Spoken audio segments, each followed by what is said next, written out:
Rite of Passage, the podcast with G. Martin. Good afternoon, everyone. We are here today with author Matthew Castle. How are you, sir? Good. How y'all doing? Oh, very good, very good. I'm gonna go ahead and change. I'm gonna change your name to. It says iPhone right now. I'm gonna put it as Matthew Castle, Okay. and then yeah, it'll have that for the. Cool. Well, I appreciate you joining me. I know. Yeah, we were a little. God, that whole like Central Time and Eastern Time feels like everyone I ever interview is on Eastern Time, and I'm the only one on Central. But it's always a thing where we're navigating. But yeah, you were ready an hour ago, and I wasn't ready an hour ago. Now we're Right. right. But yeah, so you got a little time here. Looks like you where you headed or coming from? Oh, I just came out here so the dogs wouldn't bark. Yeah. Dude, my house, I don't know. I got two cats, dog, baby, three chickens Mhm. out back. I just like it's loud. It's Right. loud, Right. man. Yeah. Oh, very cool. So let's talk about your books. I usually so my father-in-law's here, so I don't have my office with my dual screens. Mhm. But I do have your Amazon pulled up. I want to talk about Will It Be Us? Because I don't know. I've seen this cover a lot lately. I've seen the title a lot lately. Every time I look at it, I don't know, something about it just kind of pulls me in. So tell me more about it. Yeah. So this is probably one of the books that's gotten a little more buzz than all my other books. I wanted to start out by writing three individual standalone romance stories, and so this one, they're all three small town romances, but this one is about football, which is something I love. And I wanted to tell a story that kind of centered around someone that has a desire to a passion for football, but also falls in love with his high school sweetheart. That's pretty much how it starts. And things happen, like he has an injury, and it kind of makes him question whether or not he's going to have his dreams come true as a quarterback. And Okay. then she has her dreams too, and she's willing to at first put them off for him.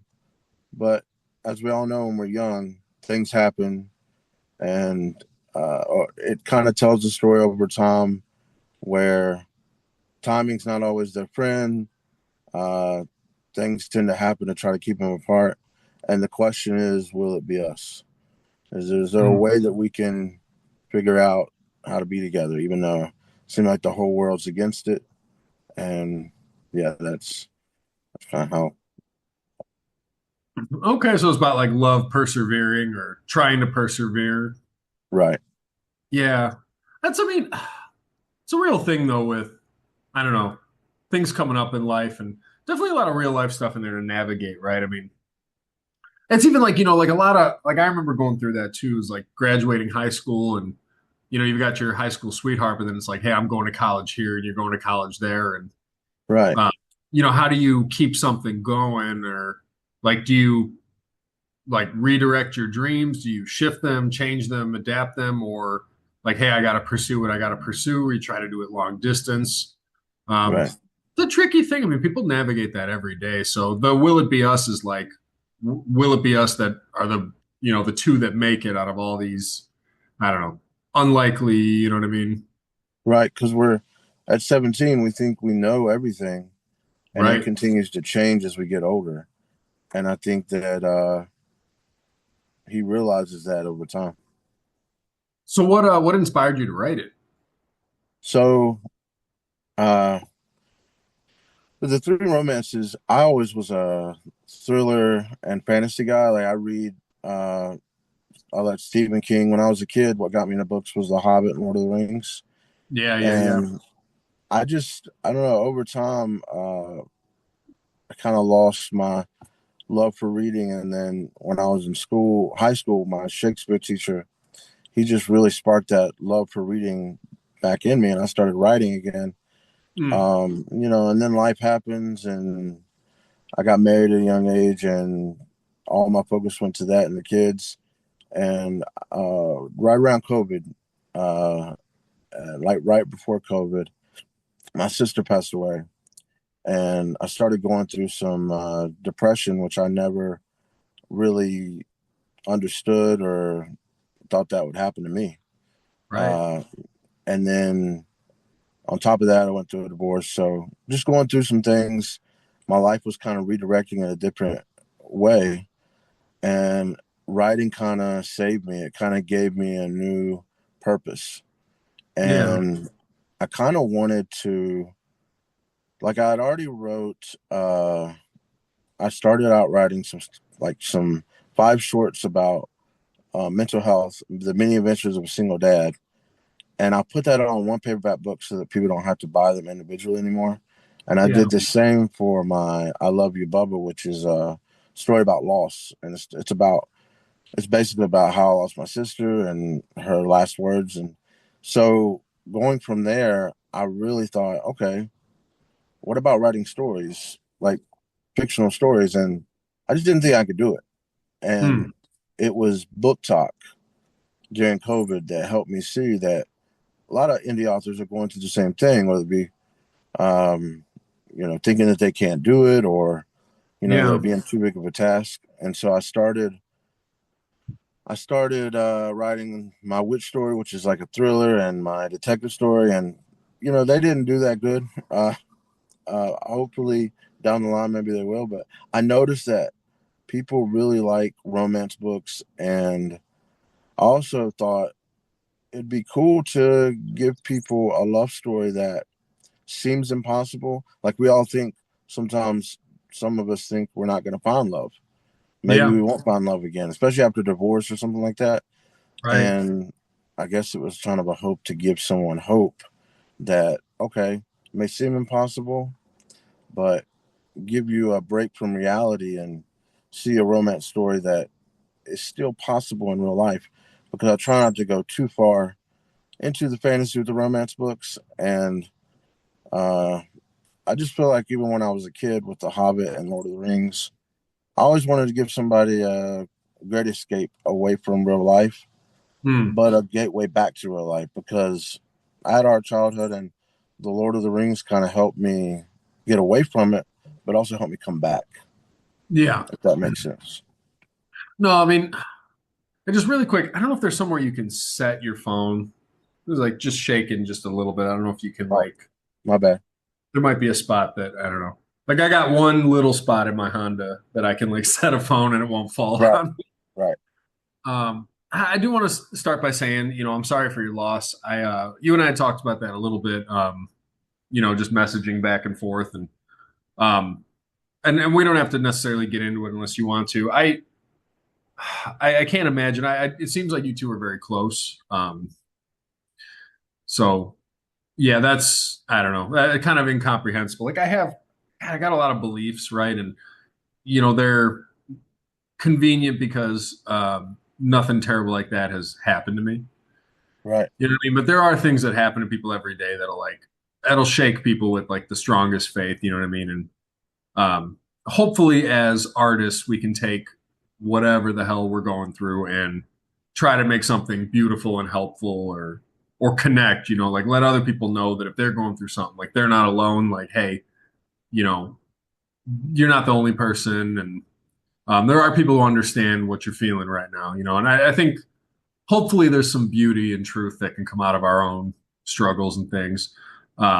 We'll say just really quick on the Lord of the Rings.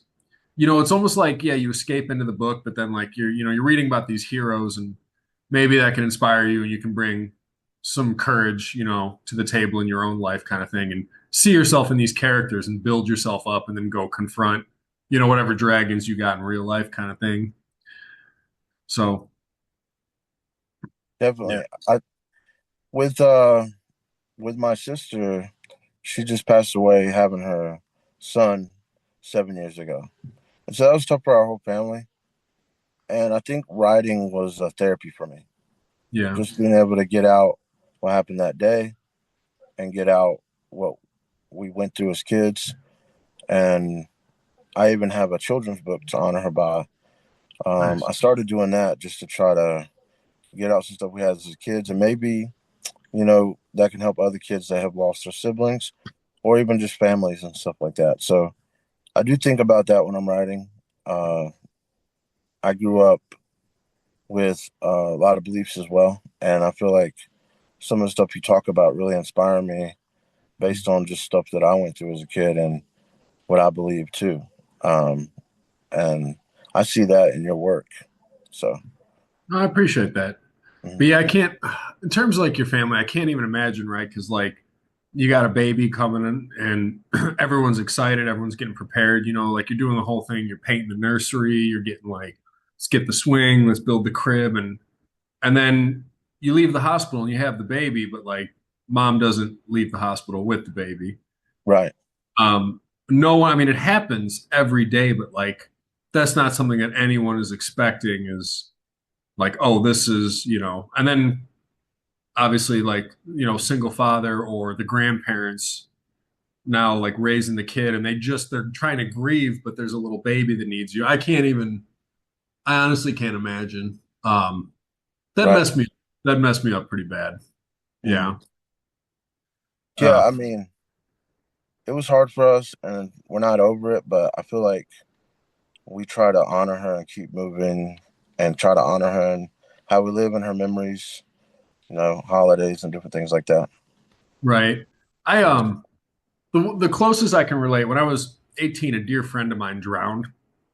Right. That's kind of how I got into writing. There was like weird supernatural things that were like happening on the day he died. I like went out fishing and like I had like these eagles following the boat, and I caught like more fish than I'd ever caught in my life. It like felt like I could throw a bear hook out there, and it was just like just all this weird stuff. And then I'm like celebrating, and I'm so happy, and then I hear the news, and Right. it was just like this weird thing, and it kind of set me on this journey. But I feel this responsibility that you almost got to like live for two now. Definitely. It's like it's not just me. It's like God, like there's people I love who didn't don't have the chance to keep trying.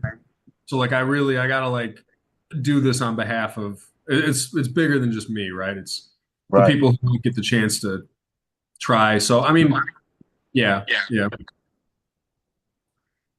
I Uh, think that's big because I mean, my sister wanted to honor her by taking care of me. Hold on one second. I can't got muffled on. Can you So well, okay, now I can hear you. they Yeah. they I feel like people in my family, especially my sister, take it a priority to help take care of him because just to honor him and different things like that, you know, for Yeah. my dad and different people. So yeah, I mean it's never been easy. I especially went through a hard time while I was going through all that stuff. But like I said, writing really helped me with the therapy of it all, but also Right. just giving me a purpose to pour it all out. Yeah. No, it's a beautiful art form. I mean, on the one hand, like I believe very strongly in writing things down.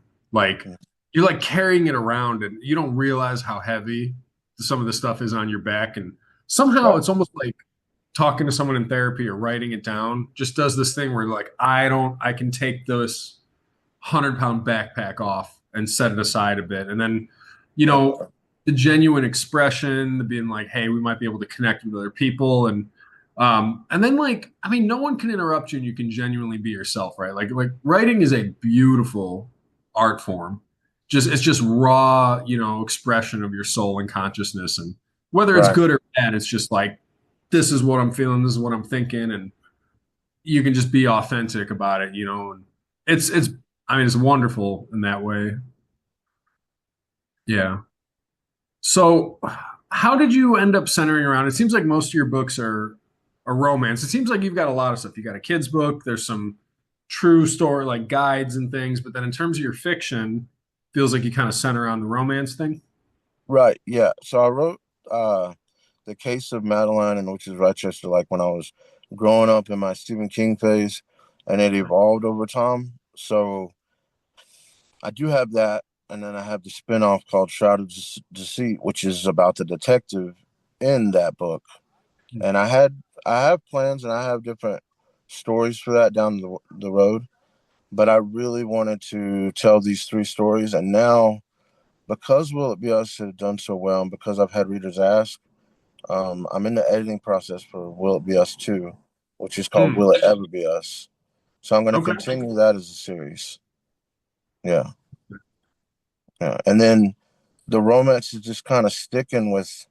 I don't know. It's just kind of sticking with some of the projects because I'm also, while that's an editing process, I'm writing Her Name Was June, which is more of a revenge romance Hmm. western. So I've always wanted to write about westerns, and it seems like that romance trope is kind of sticking with it. Yeah, I mean, it connects, right? Like people love love. I mean, I was thinking about this the other day. I had a bad review on the Blueberry Daughter. It was like someone was upset I didn't put trigger warnings for some of the, violence and things in there. And it got me thinking though. I mean, I didn't like it when I watched the video, Right. but I started thinking about it and it was like, the only reason I'm here writing books and this lady is here reading books is because love has prevailed over the evil shit people do and goodness has prevailed, right? Like the fact Right. that you and I can sit here on Zoom and you're in a peaceful spot and I'm in a peaceful spot is because love and romance and heart and goodness and heroism and courage are greater forces than, the Hitlers and Mussolinis and Stalins and just, the crazy people who I don't know, do horrible things in the world. Like there's more good people than bad people, and that's the only reason we're here. So Right. Yeah, I yeah, get it. And, I kind of relate to the whole either getting a bad review or getting criticism. I've just tried to learn that everybody has a different take and not yeah, let it hurt so bad. I feel like sometimes they're talking about our babies or something. But right, like you said, we're trying to get these stories out too to I mean, we all want to people to read our books and become these big authors that people like or whatever. I think that's everybody's dream. right. But I always like to say too that I also want to help change people's lives when they read it. I love when I get a review where people say they had all the emotions and it changed the way they saw things and it Yeah, made an impact on their life. And I'm sure you feel the same because, like I said, I've loved reading your book so far. So I appreciate it. No, there's a book called Seven Habits of Highly Effective People. Really good, like personal development leadership book. But the author says it's easier to have a very small impact on a lot of people than to have a very big impact on a few people. Like right, writing a self-help book is easier than being a father or something. But I appreciate that like you want to do something deeper with your fiction. Like I relate to that too, that I'm like, as much as I want a million people to read the book, anytime you get a review that was like this book, I'm feeling reconnected. I'm feeling inspired. I mean, as you said, I'm thinking about things in new ways. I felt all these right, different, like, that is the highest praise that we can possibly receive, right? And sometimes right. we diminish it because we look at the Amazon portal and we see the numbers and we Hmm. kind of downplay the work we're doing. But if you do something really positive for 10 people, I mean, you're living a life that is very well spent, I think. I agree, and I work in early childhood education. It's Okay. been a passion of mine for a long time. So that's one of the reasons why I started writing children's books too, is because I felt like as a kid, people didn't act like I had a voice or told me, "Oh, that's a pipe dream to want to write." And I always Yeah. want to encourage kids that they all have a story. You know, Right. everybody does. Like your story could be the one that helps this person. Your story Yeah. could be the one that makes them believe they can be a writer, whatever it is. And we all go through things. We all have our different experiences. We have different backgrounds. And I just think that, like I said, they need to be encouraged to have a voice too, especially in Right. a day and time where everything is going to electronics and books aren't as on the priority list. But I feel Yeah. like books are making a comeback too, though. So I think they are. I think you're right about that. I also agree that like I don't know, making an impact on kids is good. Like Dr. Seuss had it right. I mean, like at this age, it's hard to get through to me. But mhm. when I was 5 or 6 years old, I could read something like the Lorax, and I understood about stewardship like immediately. Right, Like, oh wait, if you do the wrong thing for long enough, you'll kill the goose that laid the golden eggs, right? right, Like a kid can understand that, but an adult can't make these connections the same way. And there's a right, lot of kids, I feel awful. I mean, there's a lot of kids who have bad home situations or go a very long time without an encouraging word. Hmm. It's like disturbingly common, right? And part of it, I want to give parents grace. Part of it is like people are struggling right now. Like they got financial struggles. There's divorces people go through. There's the existential, what am I doing here? People, it's hard to be a good parent and a good spouse and bring the best of yourself to the table because like life will get the best of you. And people take that out on their kids all the time. So I don't know, having a voice of encouragement to tell a kid, like, hey, you are extraordinary. You can do extraordinary things. Like, you have a unique story and experience that is valuable to other people. And it would be good. Like, first of all, you're supposed to be here and it's important that you're here. And you can actually Right. do something really important with the good and the bad in your life. I mean, yeah, that's a good message. They need it. I agree, and I've been there. When you're going through those hard times, even when I was talking about going to talk about this in the single many adventures of a single dad book, is that I couldn't cut off their dreams just because I'm going through a hard time, or sometimes we want to say you got to live in reality. I mean, there's some times where they do need to hear that we are in reality, but we don't want to cut off their dreams either, and we don't want to cut off that imagination because even us as adults need to go there too sometimes. Right. So. Yeah, I do this. There's this drawing, and I keep doing the same drawing all the time, and it turns into a yin yang. But it's always got a woman, and she's got one foot on the ground, and then one arm is reaching for the moon, kind of thing. And I think it's kind of like what you're saying is like you need to have one foot on the ground and like, okay, this is reality, Right. but you also have to keep reaching, right? Like it can't be. You need both. You need like dreams and then a foundation that's not in fairy tale land, but you need dreams that are way up there that you have to really stretch yourself toward. And I think that's the key to living well and functionally, which I'm still working on personally. I'm Oh yeah, I think we all are, and I think that's where I was talking about the balance of yeah, I want to be this big time author, and I mean, I love Stephen King and all these guys, but I think we have a beautiful community here, yeah, and without it, I don't know if I would have felt supported at time and imposter syndrome, and just being able to it's an amazing community of readers, but also other indie authors that are just able to support you and tell you, you know what, you're doing good. When you feel like you're doing horrible, and right. sometimes it's just enough to be able to say, I get to write. I get to do what I dreamed about doing, even though right now it may not be selling all these books and all that stuff, but Yeah. you know, it's beautiful that I get to do something I love to do. Yeah. No, that's the right mentality, and the whole book talk community thing. It is honestly the most supportive group I've met. Like no one in my personal life is an author, so like I've already like just Right. completing a book and getting it out there is further than I've ever seen anyone I know. It's further than anyone I know has gone. And then like winning a couple Right. awards is further. And but then you get on the book talk community and you're like, okay, there are people who are started before you or a little bit ahead of you, people you can learn from, people who are parallel to you on the same journey. There's people that are just starting that you have some information that can help them. And everyone's got each other's backs. And it's like the indie authors are some of the most avid readers. Like half of my readers are other authors. And I'm like, I mean, it's just such a blessing, but That's there is a curse that comes with that too, right? Like if you didn't have the community, you might quit because you're like, I have no idea how to get momentum, and it's like the stories don't exist and they're invisible, and like, what am I doing here? I got kids to feed, so you quit. But then when you're part of this right. community, you see a bunch of people who are like not doing well, or you see a million people who are all trying to like get where you're trying to get, and it feels like, oh, maybe there's room for five of us, but there's a million of us fighting for it. And then Right. if you did succeed, you might have this survivor's guilt thing that's like, God, all these authors that I've been friends with who are like just as talented as I am, mine made it and theirs did it. And like, I want to feel good, but I actually feel a little guilty. Like, there's blessings and curses that come with all things. You know what I mean? Yeah.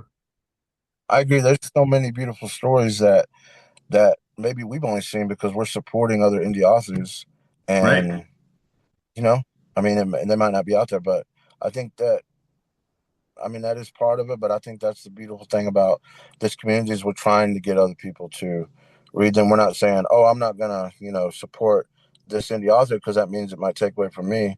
We're Right. saying, hey, let's listen to all the stories. Yeah. Yeah. Cause like if you were in an office setting, it's like, there's one promotion and there's five people, and it's like one of us is going to get it. But like Right. that's not, I feel like the indie authors, we are making the whole market for indie books bigger by working together. Like I have this sense that readers are turning a little bit away from mainstream and they're like, I'm Mhm. sick of reading the books that everyone's talking about that I see constantly, like what else is out there? And they're Right. finding these extraordinary books that are like taking a lot of risks, pushing boundaries. They're things that like a traditional publisher would never put out there, but they're like raw, they're real, they're soulful, authentic, and people are digging it. So like this whole collaboration seems to be making it better for all of us, which is pretty damn cool. I really agree. I think it's like I said, I think books are making a comeback. I think bookstores, like the local indie bookstores, are making a big Yeah, comeback. And yeah, I yeah. just think that, we all were probably have our own stories that we were going through during COVID, it seems like, and then this was able to come out of it, you know. Yeah. That's when I got started writing too. Same thing is like whole COVID thing happens and your whole world shifts and you're like, you know what? I've been thinking about this. I've been dreaming about it. I've been all talking, no action for so long. You're like, I'm gonna sit down and I'm gonna get words on paper here. Right. Um, yeah, same story here, man. It's just one door closed and another open kind of thing. So Definitely. yeah. So okay, so how many kids do you have and how old are they? I have three. I have a 15-year-old, a 12-year-old, and a 10-year-old. He just turned 11. Well, okay, so yeah, older than not Yeah. little babies. Yeah.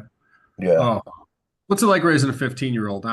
My son is 15 months, so I'm nowhere near that, but Probably feel yours. like for a while you were this pro dad that knew what he was doing, and then when they turned 15, you feel like you're a rookie all over again because it's not like it was when we were growing up. They're going through a whole list of different other things, and half Right. the time I think the battle is just getting them to keep that line of communication open. Yeah. It's an interesting take, honestly. I Hmm. I do God, I'm like I try sometimes I wonder like I've had friends who got into like hard drugs and I've had friends who've done very well. Like you grow up with people and you see the very different paths people take. And I'm trying to figure out like Definitely. what's the common thread in the people who do well. And it feels like parents who encourage them are paying attention and that they're able to communicate with honestly. Like they're scared to disappoint you, but they're not afraid to be honest with you and you can catch a mistake early before it becomes a giant problem or something. You know what I mean? Oh, we might have lost you. I'm not sure whether you're able to hear me or not. On my end, see frozen camera for Matthew. We'll see if he comes back in a second, or could be on my end too. It's impossible to tell. Uh, by the way, while we're here, quick plug. If you are watching this video, you are not already subscribed, please do so. I want to continue the podcast, talk to as many cool indie authors as possible. That's a lot of fun for me. I enjoy these conversations. I get a lot out of them. I'm hoping that you get a lot out of them too. That's kind of just a faith proposition. They're like, hey, if it means something to me and it matters to me and it speaks to me, it's also going to connect with other people. I have no idea whether that's the case, but I hope that it is. So if you enjoy the show, leave a comment, give me a yeehaw, and I'll know you got this far. Hopefully, we'll have Matthew back in a minute. I'm not sure whether to pause this video, stop the video, exit, and re come in. I'm not totally sure what I want to do here.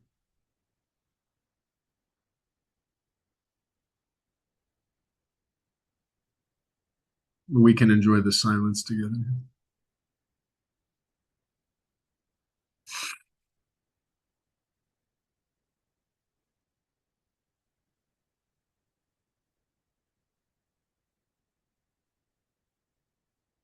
Also, this background I have, someday, someday I'd like to just have a shelf covered in grapevines with leather bound first edition books.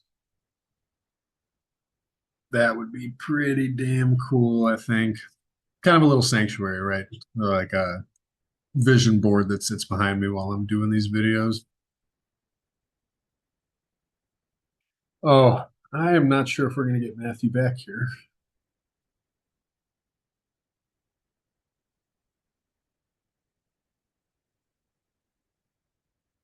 Well, this is the end. It's been fun. I'm grateful for you. Thank you for tuning in. I appreciate it. We'll try to get Matthew back on another time.